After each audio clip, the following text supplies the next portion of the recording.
Hello, everybody. I'm Catherine Buffy, and this is Stories from the Stage.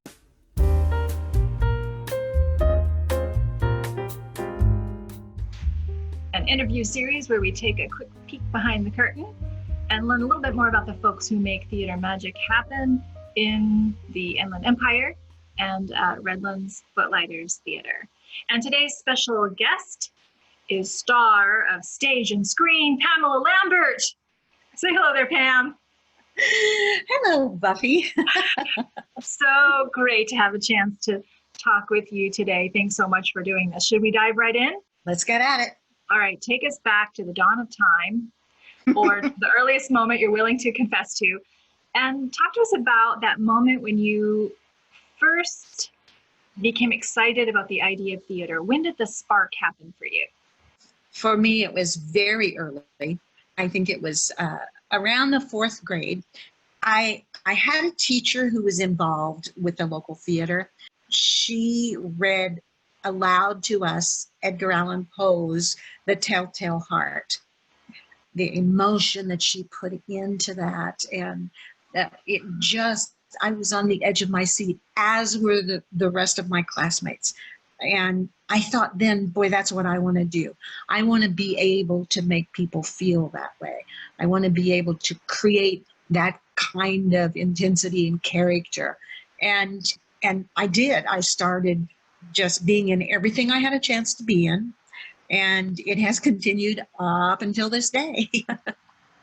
So you act, you, I'm sure, sing and dance, you write, you also direct.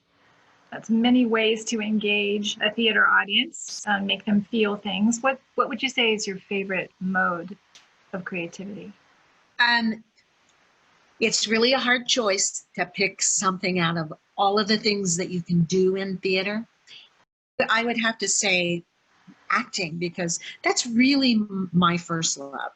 I like to, create those characters and really get into them and see what they're all about. Uncover every layer of that onion, if you will. And acting's the great thing. Directing is fun, but acting really speaks to me in a way that nothing else does. So what was that transition like? If acting is where your passion is, if that's a key focus for you, what lured you behind the scenes? What drew you into directing? I fell into directing, actually. I used to have my own little theater. When I got the theater, there was nobody else to do it. And so I had to start directing the shows myself. And I was really nervous about it. I was not comfortable in that position at first. But as I started doing it more and more, then I started getting more comfortable and understanding more about how to do it and how to do it successfully. And so I just gained experience and became more comfortable with doing it. So what's the secret sauce? What do you think makes a director terrific? What are you aiming for when you take on a directing job these days? Well, for me, the most important thing in directing is to be a partner with the actors on the stage. I'm looking for ways that I can help them get the most out of the performance so that they can really create a character that's fully rounded and believable, using their imagination. I like the idea of having complete control. Well, it's never really complete, but what might be complete control. I like the idea of being able to have the concept and the direction that I want to push that piece in, and being able to use my concept for the design of the set. In some theaters, I actually get to design the set. In others, I only get to influence it, but it still will have my touch on it. And the same with the costumes. As a director in theater, you really get to delve into every one of those aspects so that what comes out at the end is unified. And that's what we want when we're directing a show. We don't want it to look like a bunch of different people just came in and slapped something together. We want it to look like it is a reality. And like reality, that everything is woven together and holds. So that's really the appeal that directing has for me. Being able to make something special that people are going to connect to and make them feel, whether it's a comedy or not, you feel in everything. You feel in a drama, you feel in a comedy, it makes no difference. So I think that's it. Well, that's enough.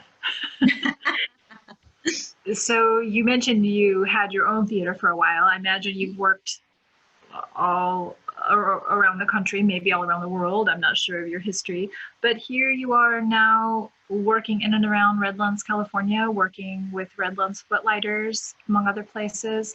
What was your first entree, the moment that you joined Footlighters or first had the opportunity to see the stage or perform on the stage? What was that initial exposure like to our theater? Well, I have this great friend, Philip Gabriel, and I've known him for many, many years. And Philip kept encouraging me to come down and get involved at Footlighters. At the time, I was living in the high desert because I taught up there. So I finally said, okay, I'm gonna do it. And I came down and I did Witness for the Prosecution with him. It was so much fun, and I had a great time. That from that moment on, I started working with Footlighters and with other theaters in the area. And it was, I don't know, maybe 2 years later that we actually moved down here, which made it a lot easier for me to work with theaters at Footlighters specifically than having to drive an hour and a half or so each way every time I had a rehearsal or anything. So what was the first show that you directed at Footlighters? Oh, I directed a Neil Simon, Proposals. It's a Neil Simon that's not done often. It's a really sweet, wonderful show that it takes place in the Catskills. He has, a lot of shows that kind of have that influence, but this one, it's not really a big comedy. It's just a sweet family show. And I had a wonderful cast. A lot of them I had never met before, but they had worked at Footlighters. And everybody at Footlighters was just so wonderful and kind and helpful to me. And I had a lot of control, which of course I liked. That's a theme running through the conversation today. So a little birdie tells me that you might be on deck to direct again. If we ever have a season again, knock on wood. Can you say a little bit about that? Yes, I'm very excited if we do have a season, hopefully, fingers crossed. I'll be doing another Neil Simon, one that I've directed before, but it's been some years. It's Lost in Yonkers. And if you're familiar with it, I will be looking for a couple of probably teenage boys. They're great parts. They're kind of the central characters in a big part of the play. And so we might get the word out on that. It's a wonderful, wonderful play that has a lot of depth and complexity to it. It also was a movie, and Mercedes Ruehl won an Oscar for the movie. Neil Simon writes wonderful characters, and his dialogue is just spot on. So I'm excited to be doing this again. I really am. Well, yet another reason we want this pandemic to be over. Yes. So that we have a chance to see your work in that. Well, thank you, Pam. I thought we could end our conversation today with just a fun little quiz. Are you willing to try this out with me? Well, of course. Okay. All right. Study. So I'll throw some questions your way. We're just looking for one-word answers. Are you ready? Yep. Here we go. Favorite kind of pie? Coconut cream. Favorite smell? I'd have to say gardenia. Cats or dogs? Dogs. Cars or trucks? Oh, cars. Hats, yes or no? No. Tattoos, yes or no? No. Oh, the number of countries you have visited? I think it's 8 or 9. Number of languages you speak? I speak English not well and un petit peu French. Very little, it sounds like. Yeah. And what is the one thing you cannot wait to do once this pandemic is really over? Go see a show. A big surprise, ladies and gentlemen. Well, Pam, thanks so much again. It's been wonderful. Oh, you're welcome. Thank you for having me. And bye-bye, everybody. Bye.